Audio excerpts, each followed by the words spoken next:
አወጀማ ዋናው 3 ነጥብ ነው። ካላወቃችሁ ላስታውሳችሁ ብዬ ነው። ዋናው 3 ነጥብ ነው። ያኔ መሰለ ጠበሳ ይተናል። ያኔ መሰለ ሹት ሲመታ አሉላ አጠገብ ቢሆን በዛ ንፋስ ይሞታል። በዛ ሹት ንፋስ የሚገርም ጠበሳ ነው። የሚገርም ልምጠጣ ፔናልቲ ሲመታ እንደዚህ ነው። በቃ የሚገርም ልምጠጣ አርሰናል ልክ እንደ አምና እንደ ካቻምና ማለት እንዴ ሲታየ ከፊት ለፊቴ ነው ምናምንና የሚያደምጠው ጉዳይ የለም። ብዙ አመት ልምድ ወስዷል ጀማው። ምንም የሚደነግጡ ጉዳይ የለም። ይረሽናል አባት ይረሽናል። ተራ በተራ በኤቨርተን ሜዳ 3 ነጥብ ማግኘት ትልቅ ነገር ነው። እንኳን አቻ ራሱ ትልቅ አቻ የሚገርም ነጥብ ነው። ዛሬ ቦርኩ ነበር አርሰናል በቃ የሚገባው ዋናው 3 ነጥብ ነው። ዋናው 3 ነጥብ ነው። አለቀ። ለዋንጫ እየተፎካከርክ ማለት ጨዋታ አማራ አያስፈልግም። ዋናው 3 ነጥብ ነው። አሉላ ያሹት ቢያገኘው ነው ያሹ ምቱ ሲሆን ንፋሱ ቢያገኘው ሟሽ ነበር። አሉላ አድርሱለት። ቋጠርን ሞከረን አሉላ ለቤት ብላችሁ የምትሰሩ ሰዎች አታስብ። ኔክስት ማን ነው? በጣም የሚሰለች ጨዋታ እየተጫወተ ከጨዋታችን ይመለሳል። ተከላካያችን ማን ወሬውን ይቀንዳል። ሴት ፒስ ኤፍሲ ነው። ምንም ማድረግ አይቻልም። ቋጥረን ከዚህ በላይ ኧረ ዝም በል በእናትህ። ቢያንስ እኛ አሸንፈናል። ነገ በዚህ ልጅ እንደበራለን። አስቶን ቪላ የሥራውን ይሰጣል። ምንም ማድረግ አይቻልም። አንድ የቡድን ካፒቴን ማለት ነው። የአራዳ ልጆች በሚያስገርም ሁኔታ ለክለቡ ያለውን ሁሉ ሰጥቶ 3 ነጥብ የሚገኝበትን መንገድ እንደዚሁም ለቀጣይ ጨዋታዎች ስለ ንቦና የሚገነባበትን መንገድ ለመፍጠር የተቻለውን ሁሉ ማድረግ አለበት። በዛሬው ደግሞ ጨዋታ ማርቲን ኦዴጋርድ ይህንን ሲያደርግ ተመልክተናል ማለት ነው። በጨዋታው የተገኘችውን ፍጹም ቅጣት ምት ማለት ነው ራሱ ከማስቆጠር ይልቅ ለቪክተር ዮኬሬሽ አሳልፎ ሰጥቷል ማለት ነው። ተጫዋቹ ስለ ንቦናውን እጅግ በጣም በተሻለ መልኩ እንዲያሳድግ ይረዷል በሚል አሳልፎ እንደሰጠው ምንም ጥያቄ የለውም። ከዚህ በፊት ይህንን እድል ሳካ አግኝቶት ራሱ ማስቆጠሩ የሚዘነጋ አይደለም ማለት ነው። ለማንኛውም ዛሬ አርሰናሎች እጅግ በጣም ፈተና በበዛበት ጨዋታ ማለት ነው 1-0 በሆነ ውጤት ኤቨርተንን አሸንፈው መሪነታቸውን አስቀጥለዋል ማለት ነው። ትንሽ ግን የሚኬል አርቴታ ቡድን ነገሮች እየከበዱት የመጡ ይመስላል ማለት ነው። ቶሎ የተጎዱበት ተጫዋች ከጉዳት የማይመለሱ ከሆነ እጅግ በጣም ያስቸግር ይመስለኛል። ሀሳብ አስተያየት ኮሜንት ላይ ፕላስ ምልክቱ የእናንተ ነው። ሼር ኮፕሊንክ በደም ይደረግ። አርሰናልን ትተን ደመላሽን በለው የትርፌን ዕዳ ነው ዛሬ እየከፈል ነው በል። አሁንም የቋጠርክ ነው ወይ ምድረ ቅሪላ ሁላ። ከአርሰናል 1 ኤቨርተን 0 የተረዳናቸው 5 ነገሮች። የመጀመሪያው ግልጽ በሆነ መልኩ ቪክቶር ጊዮኬሬስ ወደ ጎል ማግባቱ ተመልሷል። በጣም ደስ ብሎኛል። ይህን ሪትም ይዞ ነው መቀጠል ያለበት ከዚህ በኋላ። ከጎሉ ባልተናነሰ ሙቭመንቶቹ ዛሬው ጨዋታ ላይ በጣም የተሻሉ ነበሩ። ከሳሊባ የተቀበላቸውን ኳሶች፣ ከኦዴጋርድ የተቀበላቸውን ኳሶች ማድረግ የሚፈልገውን ነገር በግልጽ ይታይ ነበረ። ሞር ኦፍ ዲስ ከሱ እንጠብቃለን። ፈርስት ሃፍ ላይ የነበረን የቲማችን ፐርፎርማንስ፣ ኳሱን ለመጫወት የነበረን ፍላጎት ምናምን ነገር እንዳለ ደስ የሚል ነገር የነበረው። ከዛ በኋላ ወደ ሰከንድ ሃፉ እንምጣ። ሁለተኛ የተረዳነው ነገር ሰከንድ ሃፍ ላይ ለምንድን ነው ጎል ስናገባ እኛ ሁለተኛ ጎል ለማግባት ማንሄደው? ኳሱን ለመያዝ ብቻ ነው። ምንም እየገባኝ ያልሆነ ነገር ይሄን ሂንካፔ ማለት ነው። እኔ ላይ በተለየ አይን ለምንድን ነው ለካላፊዮሪ ሊያቀብለው ማይፈልጉ? ወይ ደግሞ ኳሱን ፓስ ለማድረግ ማይፈልጉ? ለምንድን ነው የነሱ ጨዋታ እኛ ጋር እስኪደርሱ ጠብቀው ኳሱን በረጅም መውጣት በተደጋጋሚ ሲመርጥ የነበረው? እኔ ብቻ ነኝ ፍራስትሬትድ የነበርኩት ያ ሞመንት ላይ። ለምንድን ነው ሁለተኛ ጎል እንፈልግ ማንሄድ? በጣም ያበሳጨ ሲቹዌሽን ላይ ነበረው እሱ ነገር ማለት ነው። ምን ትሉበታላችሁ? ሶስተኛ የተረዳ ነው በጣም ደስ ያለኝ ፐርፎርማንስ ነው ዛሬ ከኦዴጋርድ ያየሁት። ሁሉም ፕሮግረስ የሚያደርግ ነገር እንዳለ እየመጣ የነበረው ከሷ ነው። ኳሱን ከማል እየተቀበለች ወደ ፋይናል ሰርድ እየወሰደችው ነበር። በጣም በተደጋጋሚ የተለያዩ ፓሶችን እያየን ነበር። በጣም ደስ የሚሉ ፓሶችን እያየን ነበር። ስሮ ቦሎችን እያየን ነበር። ልንጠቀምባቸው አልቻለም እንጂ ኦዴጋርድ ዛሬ በጣም ጸድ የሆነ ፐርፎርማንስ ነው እያሳየች የነበረችው። በዚህ ፐርፎርማንስ እንድትቀጥል ነው የምፈልገው። ትክክለኛ መውጣት የነበረባት ሰዓት እንደውም 1-2 ደቂቃ አርቴታ ቆይቷል ብዬ አስባለሁ። ደክሞት ነበር ወደ መጨረሻ አካባቢ።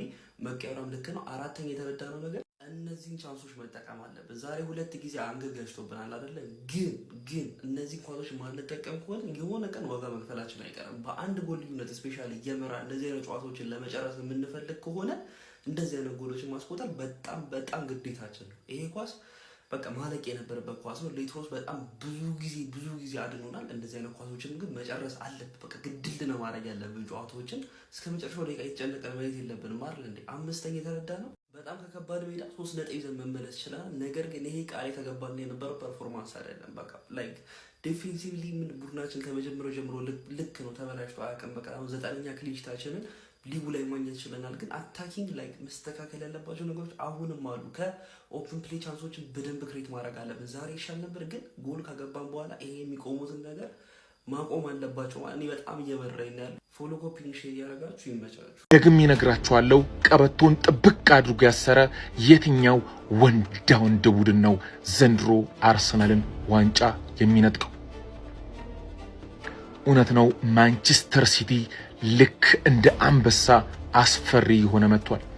ነገር ግን እሳት ነበልባሉን የሚተፋው ዳይኖሰር ሲመጣ ጭራውን ቆልፎ ወደ ነበረበት ይመለሳል። እመኑኝ፣ አርሰናል ካልፈቀደ በስተቀር ማንም ከመዳፉ ላይ ፈልቅቆ ዋንጫውን አይነጥቀውም። ትግ አርሰናል ዋነው። አቤት አቤት!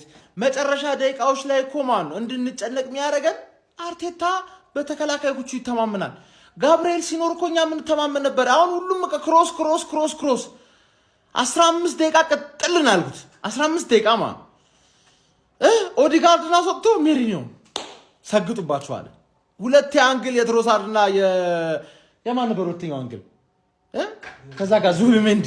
ወይኔ በእናት ባክ ቱ ቶፕ ኦፍ ዘ ሊግ። አጫወታችሁ ያስጠላል ምናምን ምናምን ብላችሁ የምትሰጉ ሰዎች አታስብ። ኔክስት ማን ነው? ቋጥርለት፣ እሱ ጋር ይሄዳል። ቋጥርለት ማን? ተጫዋቻችን ይመለሳል። ተከላካያችን ማን? 1-0 ሴት ፒስ ኤፍሲ። ሴት ፒስ ኤፍሲ ነን። Come on you gunners! አረ ዝም በል በእናትህ።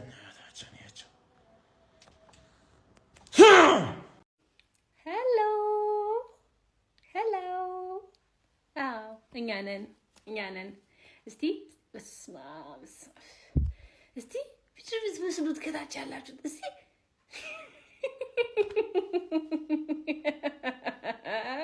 የናፈቀን አጥቂ ከምንወደው 3 ነጥብ እንዲሁም ከሚያስፈልገን መሪነት ይዞን ተመልሷል ይላችኋል። አባቴ የናፈቃችሁ የት አለ? ይሄ ያልናፈቃችሁ ምንድነው? በክሊን ሺት ያሸነፍኩት እኔ፣ በመሪነት የተመለስኩት እኔ። አባቴ ከላይ ሆኜ ነው ማይሽ። እሺ ከላይ ሆኜ እንዲህ በቃ ጀነን ነብዬ ማለት ነው። ዝሆኗ ወደ ቦታዋ ተመልሳለች። ይሄ ሁለተኛ አባቴ በምን እንደሚገባ አታውቁትም። ለትንሽ ደቂቃም ቢሆን ነክቶኛል። ረገፍ አባቴ በምን እንደሚከተለኝ አላውቅም። አልፈልግም። እንደምንም ላራክፈው። አራክፉት ጋይስ፣ አራክፉት። እሺ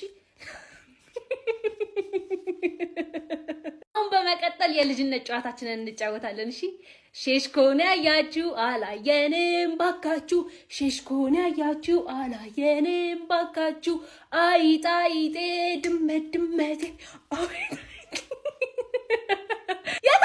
የታል አሳዩና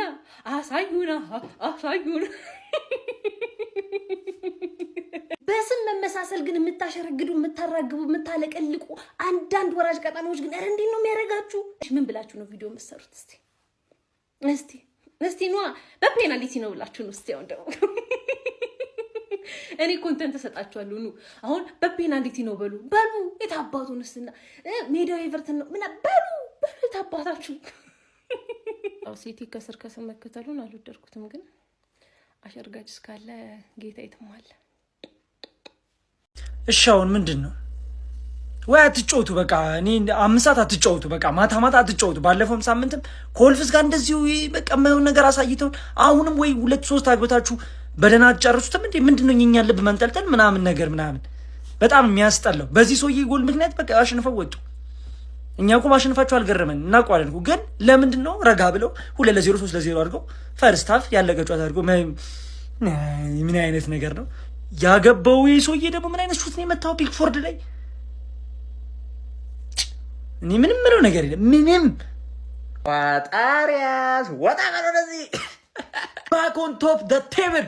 የሚገርም ጨዋታ። እኔ በጨዋታው በጣም ኮርቻለሁ ጋይስ። የሚገራረሙ ድሎችን አምክነናል። ጎሎች መኖር ነበረባቸው፣ ነገር ግን ማለት ነው ጦጣን ያደረግናቸው። እነዚህ ጦጣ ማለት ከነቋጣሪውን ያጋየ ራስ ምታትን የሆንባቸው። ይኸውልህ ኳሱን እየነጠቅን ባልገባ ታውቃላችሁ፣ ባልገባ ነበር ያጫወትናቸው። ምን አይነት አርሰናል ነው ከዚህ በኋላ እኮ እኛ እኮ ይውላችሁ የምንፈልገው አርሰናል ይሄንን ነው። ጎሉ ያንሳል በትክክል፣ ነገር ግን ማለት ነው ምን አይነት ጨዋታ ነው ያሳዩን ዛሬ። በቃ እንደዚህ አድርጉ። ጎል ካስቆጠራችሁ በኋላ ኳሱን በመቆጣጠር ነው ማሸነፍ የምትችሉት። ወደ ቦታችን ተመልሰናል። ከዚህ በኋላ ከጋርዲዮላና ከሃላንድ ጋር ተናንቀን እንቀጥላታለን። ዘንድሮ ምንም ነው ማንላቀቀው። መጀመሪያ 3 ጥሩ ነገሮችን እናነሳለን። አንደኛ ዮኬሬሽ ጎል ማስቆጠር መጀመሩ ከፔናልቲም ቢሆን ማለት ነው። ታስታውሳላችሁ ሃቨርትስ የጎል ድርቀት በተሰማው ጊዜ እነ ኦዴጋርድ ፔናልቲ እንዲመታ ካደረጉት በኋላ የተነቃቃው መነቃቃት ማለት ነው። ሶ ዮኬሬሽ ጎል ማስቆጠሩ በጣም አሪፉ ነገር ነው። ሁለተኛ ግን ከአንደኛው ራሱ የሚበልጠው የሳሊባ መመለስ ነውና ሳሊባ ጥሩ ሙድ ላይ ሲሆን እንዴት ያርሰናል ባክፎሩና ከዛ ደግሞ አማካዩ ራሱ እንዴት ጸዴ እንደሚሆን አይታችኋልና ይሄን ካምፔን ራሱ ዛሬ በደንብ ያየናት ዛሬ ነውና በጣም ጸዴ ነው። ወይኔ ሳሊባ እና ማጋሌጅ ደግሞ ሲመለስ ታዩታላችሁ። ይሄንን ቡድን ነው የምላችሁ። ሶስተኛው አሪፉ ነገር ማሸነፋችን ነው። ማሸነፋችን በጣም ጸዴ ነው። ዛሬ አቻወተን ወይ ደግሞ ተሸንፈን ቢሆን ኖሮ የፕሪሚየር ሊግ ጉዞ ላይ በጣም አዳጋች ይሆንብን ነበር። ምክንያቱም ተፎካካሪያችን ሲቲ ሙዱ መጥቶለታል ማለት ነውና በጣም ያበደ ምሽት ነበረ። ጌም ኦን ዊዝ ምሳ የተባለው ፕሮግራም ላይ አራዳ ኤፍኤም ላይ ሳስተላልፍላችሁ ነበር። ብዙዎች ኮሜንት አድርጋችሁልኛል እንደወደዳችሁት ምናምን ነገር ቴንኪዩ። በቀጣይም ተመልሰን እንመጣለን። ይመቻችሁ። ፎሎ አድርጉ፣ ኮሜንት አድርጉ የተሰማችሁን ነገር። ዛሬ እናንተ ምርጡ ተጫዋች ማን ነው? ሌላ ቆይ የረሳሁት ነገር ኦዴጋርድ ሳካና ቲምበር ሲያሳዩ የነበረው ጥምረት ድሮ ካቻምና የምናስታውሰውን አይነት ጥምረት ነበርና እሱ ራሱ በጣም ነው ያስደስተኝ። ኦዴጋርድ መጥቶለታል። ሳካን ፒስ ነች። ቲምበር ማይ ጋድ ቲምበር ቢስሚላ ሶ ያበደ ጨዋታን ያየ ነው ማለት ነውና ተመችቶናል። እንኳን አሸነፍን፣ እንኳን ደስ አላችሁ። ይመቻችሁ ጋይስ። የሚሆን ነገር አይደለም። ቤቱ ሄጄ ሞከርኩ፣ ጣርኩኝ፣ አልሆነም፣ አልተሳካም። በቃ እንትበላል። አሁን ጨጓራህን ቶሎ በለ ገፈህ እዛ ጋር አጥበህ ጠብቀኝ፣ እበለዋለሁ። ነገ ደግሞ ቪላ አስበሃል? የሁለተኛ ቡድንህ የመጀመሪያ ቡድንህ ሲያሸንፉ የመጀመሪያ ቡድን ይሆናል። አልሆነ ያለኝ አርሰናል ነገር ነው።